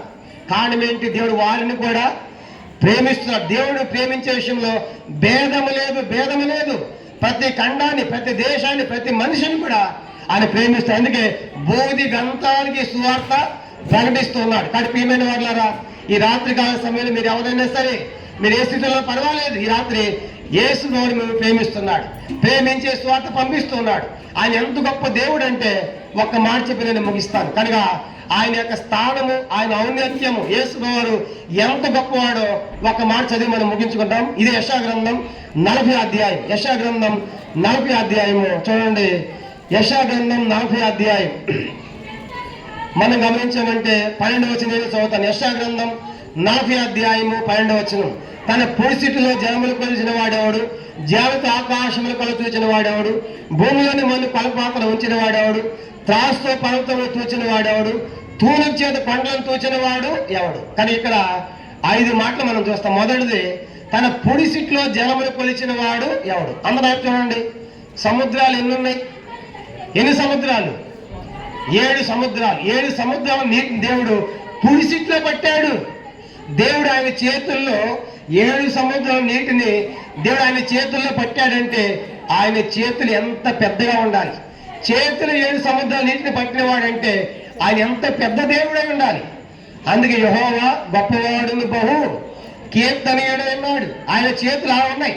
ఆయన చేతుల్లో 7 సముద్రాల నీటిని పట్టిన దేవుడు. అంత మాత్రమే కాదు, జాగ్రత్త ఆకాశములు కల చూచిన వాడు ఎవడు? ఈ దేవుడు ఎలాంటి వాడు? దేశంలో ఎంత గొప్ప దేవుడు అంటే ఆయన ఆకాశాన్ని దేంతో కొలిచాడంట? జానతో. అడగండి ఖగోళ శాస్త్రజ్ఞుల్ని, ఆకాశ వైశాల్యం ఎంత అంటే తిక్కబడుతుంది మాకు అంటారు. ఎవడు కొలత వేయలేడు. కానీ దేవుడి యొక్క జ్ఞానం ఎంత ఉందంట? ఆకాశం అంటే ఆయన జ్ఞానం ఎంత పెద్దగా ఉంటే ఆయన ఎంత పెద్ద దేవుడై ఉండాలి. అంత మాత్రమే కాదు, భూమిలోని మన్ను కొలపాత్ర ఉంచిన వాడెవడు? కనుక భూమిలో మన్ను అంటే భూమి మీద మొత్తము 71% నీరుంది, 29% భూమి ఉంది. 29% భూమి దేవుడు ఎక్కడ పెట్టాడంట? ఒక పాత్రలో పెట్టాడు. అంటే ఒక పాత్రలో 29% భూమిని పెట్టాడంటే ఆయన ఎంత పెద్ద దేవుడే ఉండాలి. అంత మాత్రమే కాదు, త్రాసుతో పర్వతములు తూచిన వాడు, పర్వతాలంతా దేవుడు ఒక త్రాసుని పెట్టి తూస్తున్నాడంట. నాకు తెలంగాణ భాషలో జోకటం అంటారు. జోకటం మనకు ఆంధ్రాలో తూయటం అంటారు. 2 ఒకటే. కాబట్టి ఇక్కడ తక్కడం, అక్కడ జోకటం. కాబట్టి పర్వతాలు ఏం చేశాడంటే దేవుడు త్రాసుతో కొలుస్తున్నాడు, తూస్తున్నాడు. ఆయన ఎంత బలమైన చేయి ఉండాలి? పర్వతాలు పెట్టి పైకి చేయలేదంటే ఆయన బలం ఎంత బలమై ఉండాలి. తర్వాత కొండలను తూచిన వాడు ఎవడు? కాబట్టి కొండలు తూయిట్లా తొలుస్తున్నారు ఈ దినాల. కొండలు తోసి గుట్టలు కడుతున్నారు, కానీ కొండలు తూసిన వాడు ఎవడు లేడు. అంటే నేను చెప్పవలసింది ఏంటంటే ఈ దేవుడు కొండలను కొలిచినవాడు, పర్వతాలను తూచినవాడు, సముద్రం నిండి చేతిలో పట్టినవాడు, ఆకాశం జాడతో కొలిసినవాడు, భూమి అంతటిని పాత్ర పెట్టినవాడు, అంత గొప్ప దేవుడు, మహామహుడైన దేవుడు ఈ లోకంలో ఒక సామాన్యమైన మనిషిగా, యేసు ప్రభువారిగా, దాసుడిగా రిక్తరి ఈ లోకానికి వచ్చాడు. 2024 సంవత్సరాల క్రితం ప్రపంచానికి మధ్య భాగం యెరూషలేములో జన్మించాడు. యావత్ మానవాళి కొరకై సిలువెక్కాడు, రక్తాన్ని కాచాడు, సమాధి చేయబడ్డాడు, తిరిగి లేచాడు. ఈ రాత్రి ఎవరి దేశంలో విశ్వాసం ఉంచుతారో వారికి గొప్ప రక్షణ, పాప క్షమాపణ, శాంత సంతోషం ప్రభు దయచేస్తాడు. కానీ ప్రియమైన వారులారా, మీరే స్థలంలో ఉన్న ఎవరైనా సరే ఈ రాత్రి ఈ ఎంత గొప్ప దేవుడు కానీ మన కోసం తగ్గించుకుని వచ్చుంటుండగా ప్రభు నేస్తున్న విశ్వాసం ఉంచండి. అప్పుడు మీరు మీ ఇంటి వారు గొప్ప ఆత్మరక్షణ పొందేది. ప్రభు వాక్యాన్ని ఆశీర్వదించును గాక. ఆమేన్. దయచేసి ప్రార్థన చేస్తాము. అందరు కళ్ళు మూసుకునండి. దయచేసి అందరు కళ్ళు మూసుకోండి. ఎవరు కళ్ళు తెరవద్దు. దయచేసి ఒక్క నిమిషం. ఇప్పటి వరకు దేవుని వాక్యాన్ని మనం విన్నాము. ఎన్నో ఆత్మ సంబంధమైన విషయాలు పరిశుద్ధాత్మ దేవుడి రాత్రి మనకి బయలుపరుస్తూ వచ్చారు. ఎవరు కళ్ళు తెరవద్దు. ప్రభు నాతో మాట్లాడాడు, ప్రభు ఈ రాత్రి నాతోనే మాట్లాడాడు అని ఎవరైతే విశ్వసిస్తున్నారో వారు మీ హృదయాలు తెరిచి కలమి ప్రభునితో మాట్లాడితే ప్రభు ఈ రాత్రి నాతో మాట్లాడాడు. ఈ రాత్రి మనం అనేక విషయాలు మనం చూస్తూ వచ్చాం. ప్రియులారా, మరి ఇక్కడి నుంచి వెళ్ళిపోతున్నాం. ప్రార్థనతో ఈ కొడుకు ముగించబడుతుంది. అయితే ఈ రాత్రి ఒక్కసారి విన్న వాక్య వెలుగులో నీ జీవితాన్ని ఒక్కసారి పరీక్షించుకో. ఒక నపుంసకుడు ఇన్ని వేల కిలోమీటర్లు దాటి దేవుని మందిరానికి వెళ్తున్నాడే, మరి నీ సంగతి ఏంటి? ఎన్నోసార్లు దేవుని మందిరాన్ని నిర్లక్ష్య పెట్టింది నిజమే కాదా? ప్రభు మందిరం నీకు అందుబాటులో ఉన్నప్పటికీ కూడా, చక్కని దైవ సేవకులు నీకు అందుబాటులో ఉన్నప్పటికీ కూడా, చక్కని దేవుని వాక్యం నీకు అందుబాటులో ఉన్నప్పటికీ కూడా, దేవుడు నీకు అన్ని అనుకూలతలు కలుగు చేసినప్పటికీ కూడా ఎన్నిసార్లు ఎన్నిసార్లు ఎన్నిసార్లు దేవుని మందిరాన్ని నీవు నిర్లక్ష్య పెట్టావు. ఇది వాస్తవం కాదా? కాదని చెప్పగలవా? ఒకసారి ఆలోచించు. ఈ రాత్రి నీ జీవితాన్ని ఒక్కసారి పరీక్షించుకో. ప్రభా, నిజమే నిజమే నిజమే నిజమే నిజమే అనేక సార్లు మీ మందిరం దగ్గర నేను రాలేకపోయాను. ఒక రథం మీద వెళ్తున్న వ్యక్తి రథం ఆపకుండా బైబిల్ చదువుతున్నాడంటే ఎంతో కష్టం. కానీ దేవుని మీద ఉంటున్న ఆసక్తి మనం చూస్తాం. పరిశుద్ధ గ్రంథాన్ని చదవటానికి తనకుంటున్న తాపత్రయం, దేవుని వాక్యం నా యొద్ద ఉండాలి, దేవుని వాక్యాన్ని చదవాలనే ఆశ, తృష్ణ ఆ నపుంసకుని జీవితం ద్వారా మనం నేర్చుకుంటున్నాం. ఒకసారి ఆలోచించు. ఈ రాత్రి దేవుని వాక్యాన్ని నువ్వు చదువుతున్నావా? నీ చేతిలో ఉన్న పరిశుద్ధమైన దేవుని ప్రేమ మాటలు, ప్రేమ లేఖలను చదవగలుగుతున్నావా? ఎంతో విచారకరమైన సంగతి ఏంటంటే, పేరుకు మాత్రమే క్రైస్తవులు, పేరుకు మాత్రమే దేవుని బిడ్డలు, పేరుకు మాత్రమే బాప్తిజం తీసుకున్నావు, పేరుకు మాత్రమే మందిరానికి వెళ్తున్నావు. అందుకే భక్సింగ్ గారు ఎప్పుడు అంటారు, ఈ దినం నువ్వు బైబిల్ చదివావా? అయితే ఈ రాత్రి ఒక్కసారి పరీక్షించుకో. దేవుని వాక్యం విషయంలో నీ శ్రద్ధ ఎలా ఉంది? దేవుని కొరకైన నీ శ్రద్ధ ఎలా ఉంది? ఈ స్వార్థ యెరూషలేము నుంచి ఈ రాత్రి ఈ స్థలానికి వచ్చింది. ప్రపంచంలో నలుమూల వెళ్ళింది. యేసయ్య అందరిని ప్రేమించుచున్నాడు. ఆయన అనేక మందిని ప్రేమించాడు. యేసుక్రీస్తు వారి ప్రేమ పొందలేని వ్యక్తి ఎవరు లేరు. ఈరోజు ఎంతోమంది మారిపోయారు. వ్యభిచారులు మారిపోయారు, దొంగలు మారిపోయారు, ద్రోహులు మారిపోయారు, మాంత్రికులు మారిపోయారు, నరమ సూక్ష్మలు మారిపోయారు, జూదులు మారిపోయారు, త్రాగుబోతులు మారిపోయారు. ఈ రాత్రి నీ సంగతి ఏంటి? యేసయ్య నిన్ను కూడా ప్రేమిస్తున్నాడనే సత్యం తెలుసా? ఆకాశ మహాకాశాలు పట్టజాలని దేవుడు, తన జానతో ఆకాశాలను కొలసగలిగిన దేవుడు, భూమిలో ఉన్న మಣ್ಣులన్నిటి కూడా, కొండలన్నింటినీ కూడా తన తక్కువలో పట్టుకుని మోయగలిగిన ఆ దేవుడు, అసాధారణమైన ఆ దేవుడు నిన్ను ప్రేమించి 2000 సంవత్సరాల క్రితం ఈ లోకానికి ఆకాశ మహాకాశాల పట్టజాల దేవుడు ఒక సామాన్యమైన మానవుడికి లోకంలో దిగి వచ్చాడే. యేసు అని పేరుతో 2000 సంవత్సరాల క్రితమే ఈ లోకానికి దిగి వచ్చాడు. రిక్తుడైపోయాడు, ఏమైనా వ్యక్తి అయ్యాడు. ఎందుకొరకే అంటే నేను నిన్ను ప్రేమిస్తున్నాను. నీ కొరకై శిలువ మీద ప్రాణం అర్పిస్తున్నానని యేసుక్రీస్తు ప్రభువారు నీ కొరకే తన రక్తాన్ని చివరి బొట్టు వరకు కూడా చిందించాడు. ఎందుకంటే నేను నీ పాపం నుంచి విమోచించాలని, ఆయన ప్రేమ రుచింపు చేయాలని.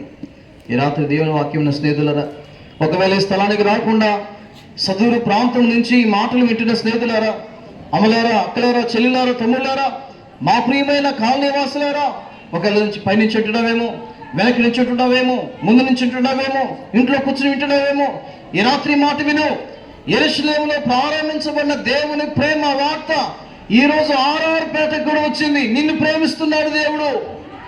నీ తల్లి ప్రేమించకపోయినా, తండ్రి ప్రేమించకపోయినా, భార్య ప్రేమించకపోయినా, భర్త ప్రేమించకపోయినా, నీ అన్నవారు ప్రేమించకపోయినా, నేను అందరూ విడిచి వెళ్ళిపోయినా, ఎవరు నిన్ను ప్రేమించకపోయినా, అందరూ నేను విడిచిపెట్టా సరే, ఈ రాత్రి చనిపోతే బాగునుకున్నావా?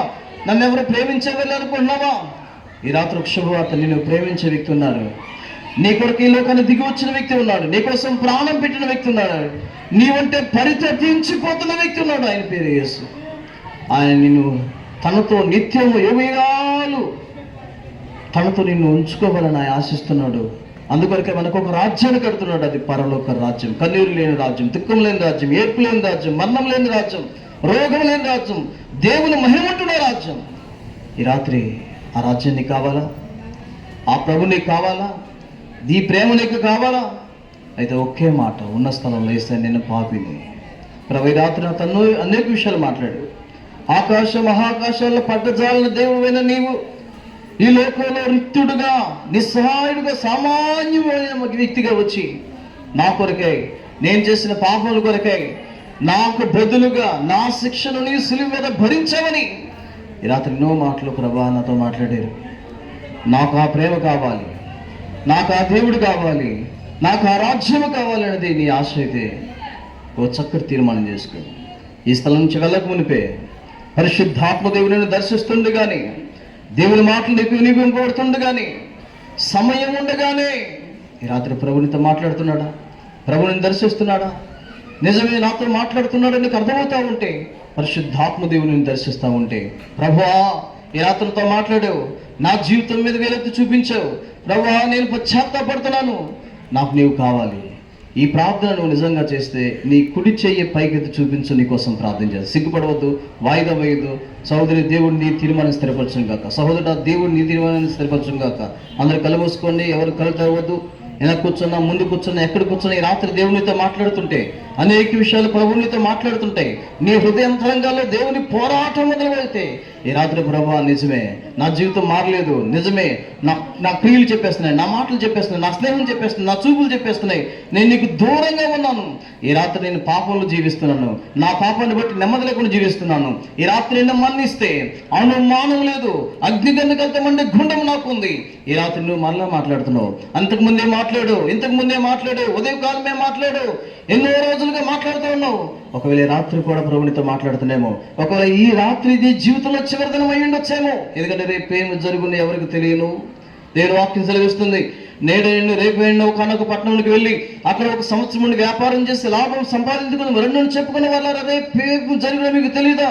తెలుసునా మీ జీవం ఏ పాటిది అని మనం చూస్తూ ఉంటున్నాం. అమ్మా ఈ రాత్రి ప్రభునితో మాట్లాడుతుంటే, ఈ రాత్రి ప్రభుని దర్శిస్తుంటే, ఈ రాత్రి దేవుని వాక్యం నిన్ను దర్శిస్తూ ఉంటే, ఈ రాత్రి ప్రభుని హృదయంలో తెరవాలని ఆశిస్తూ ఉంటే, ఒకవేళ ఎవరైనా ఎక్కడైనా ముందైనా వెనకైనా చివరైనా ప్రభువా నాతో మాట్లాడుతున్నావు, నా హృదయంలోకి నువ్వు రావాలి, నాకు నీవు కావాలి అని ఆశ నీలో ఉంటే నీ చేతి చూపించడం మీకోసం ప్రార్థన చేస్తాం.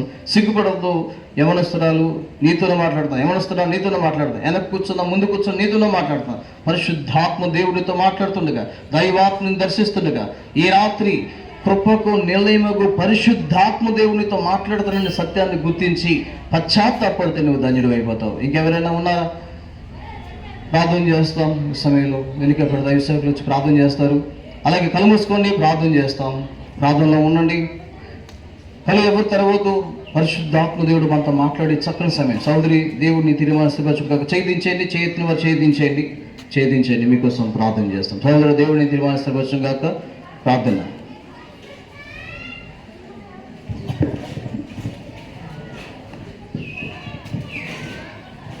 ప్రేమగల తండ్రి, పరిశుద్ధుడైన దేవా, సర్వాధికారి, సకల ఆశీర్వచన కారణభూతుడా, ఉన్నవాడు అనువాడు అయిన దేవా, ఆకాశం మహాకాశాలు పట్టలించాలి దేవా, నీ కొందనాలు. నీ పులిసితో జలమును కొచ్చే దేవుడు, భూమి యొక్క మనంతయు కొలపాత్రలో కలుసుకున్న దేవుడు నాయన, నీ యొక్క శక్తిని బట్టి నీకు స్తోత్రం. ఈరోజు ఈ కూడికలో నీ దాసుని బలపరిచి బహువాముల పోస్తుల కార్యములో నేను తండ్రి నపంసకుని మీరు దర్శించిన విధానాన్ని బట్టి నీకు స్తోత్రం.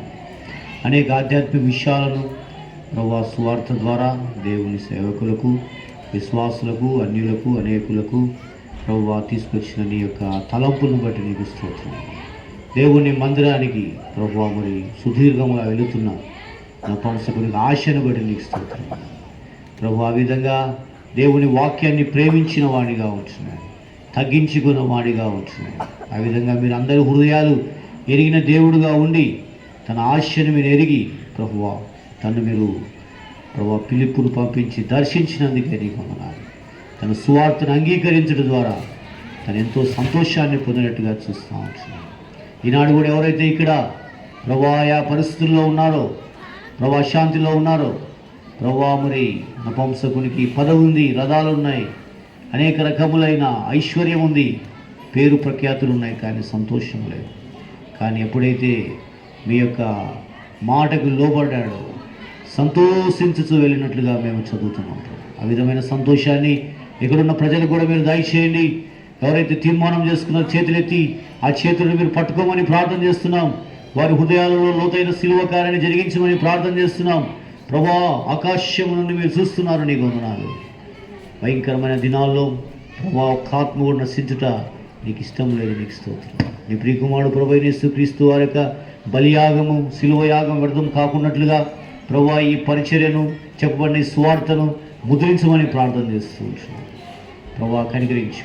మరొకసారి నీ దాసుడు జెర్మియాను అక్కని బట్టి వందనాలు, కుటుంబాన్ని బట్టి వందనాలు. ఈ ప్రాంతాలకు మీరు తీసుకొచ్చారు, నీ అధికార సంకల్పంలోనే గణపరుస్తున్నాం. దాసుడు తిమోతిను తీసుకొచ్చారు, ఆ విధంగా సాల్మన్ బ్రదర్ను బట్టి ప్రకాశాన్ని, ఆ విధంగా దైవ సేవకులు బట్టి నేను స్తుతిస్తూ ఉంటున్నాం. ప్రభా గణపరుస్తున్నాం. ప్రసాదాన్ని బట్టి వందనాలు. హైదరాబాద్ నుంచి సహోదరుని కూడా తీసుకొని వచ్చినారు, మహిమను స్తుతిస్తున్నాం, మహిమదాస్తున్నాం. ఆ విధంగా మరి మమ్మల్ని అందరినీ సమకూర్చి ఈ యొక్క బహిరంగ కూడికలో ప్రభువా నీ వాక్యాన్ని అనేకులు వినగలిగారు. శత్రువు అనేకమైన ఆటంకాలు, పరిస్థితులు తీసుకొని వచ్చినప్పటికీ నీ మాటలు ప్రభువా నాయన సుత్య వంటివి నీకు వందనాలు, అగ్ని వంటివి నీకు వందనాలు. నీ హృదయములను అనేకులను బదులు చేసి హృదయాన్ని తెరిచినట్టుగా తెరిచి ప్రభువా ఇంకా ఎవరైతే హృదయాన్ని కఠినపరుచుకున్నారో వారిని కూడా మీరు దర్శించమని ప్రార్థన చేస్తుంటున్నాం. ప్రభువా ఈ ప్రాంతంలో ఈ పరిచర్యను, ఈ దీపస్తంభాన్ని ఈ అనేకమైన ప్రజలకు నాయన వెలుగుగా ఈ యొక్క ప్రార్థనా మందిరాన్ని మీరు ఉంచమని ప్రార్థన చేస్తుంటున్నాం. కనికరించండి. ఏ విధంగా వెంకటపాలెం నుంచి వచ్చిన మా ప్రియులందరినీ బట్టి కూడా నీకు వందనాలు. ఆయా ప్రాంతాలను సమకూర్చినందుకే స్తుతిస్తూ, మాకు ఇచ్చిన ఈ సంతోషకరమైన సమయాన్ని బట్టి స్తుతిస్తూ, చేయబడిన పరిచయ పైన ముద్ర వేయమని అంధకార శక్తులను, దురాత్మ సమూహమును, దుష్ట శక్తులను, స్వార్థను అడ్డగించే ప్రతి విధమైన చీకటి శక్తులను బంధిస్తూ యేసు ప్రభు నామములో ప్రార్థించి వేడుకొంచున్నాం తండ్రి.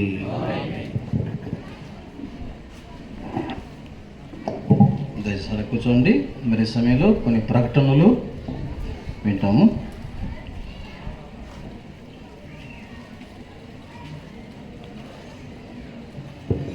దయచేసి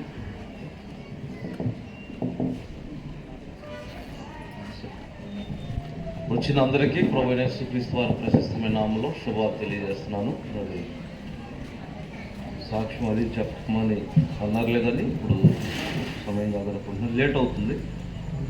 ప్రత్యేకంగా ఏం లేదు. సందర్భం అయితే ఏంటంటే మా వివాహమై 22 సంవత్సరాలు, అంటే 23వ సంవత్సరం 2001 ప్రభు నడిపిస్తూ వచ్చాడు. ఒక మాట చెప్పాలి, చాలామంది పెద్దోళ్ళు ఒక మాట చెప్పింది నేను విన్నా. పెళ్లి గురించి చెప్తే ఏమంటారంటే, మాకు పెళ్ళి 40 ఏళ్ళు 60 ఏళ్ళు ఏ రోజు పన్నెత్తి ఒక మాట అనలేదు అని చెప్తారు. అంటే ఈయన ఆమెను అనలేదని, ఆమె ఈయన అనలేదు అన్నట్టు చెప్తారు. అది ఎంతవరకు నిజమో అబద్ధమో తర్వాత మీరు కామెంట్ చేయండి. అంటే నేనైతే అంటే నమ్మశక్యంగానే మాట్లాడుతున్నాను. మరి ఎందుకు చెప్తారో తెలియదు. వీళ్ళు పురుషులు భార్యలను బాగుంటాయని చెప్తారా?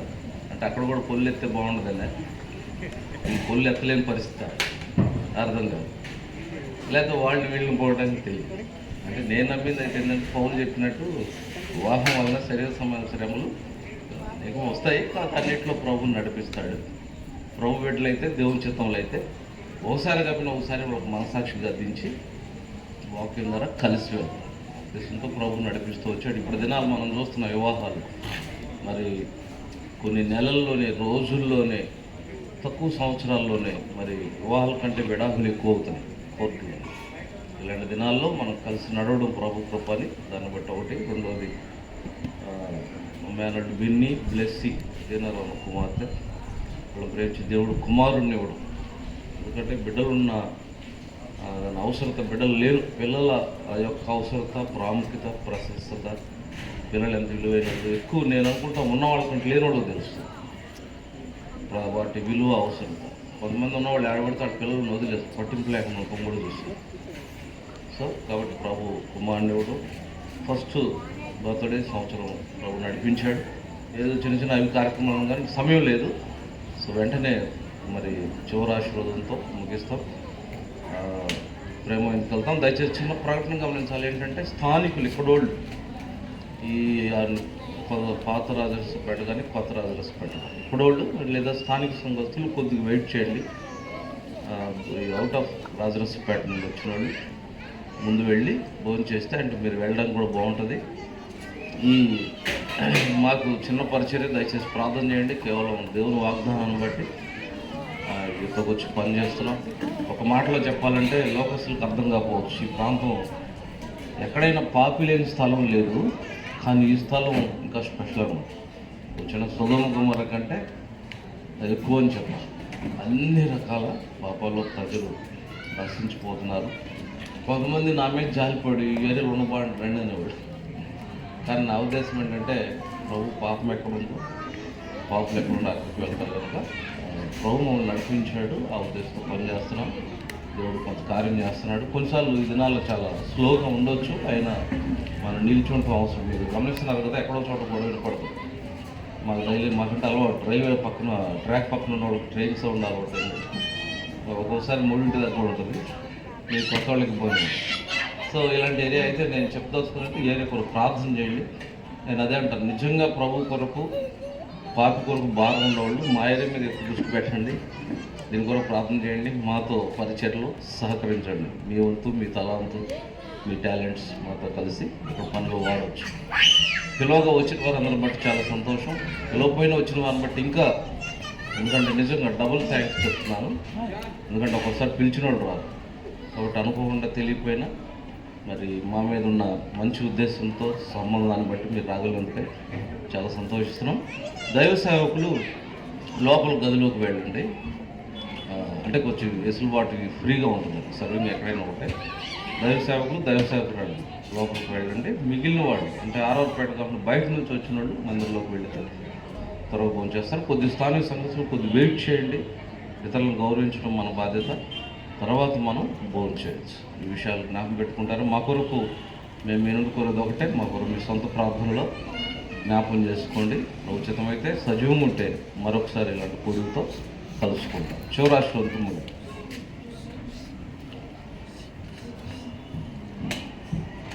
మోకరించండి. చివరి ప్రార్థన చేస్తాము. ప్రార్థన ఆశీర్వాదంతో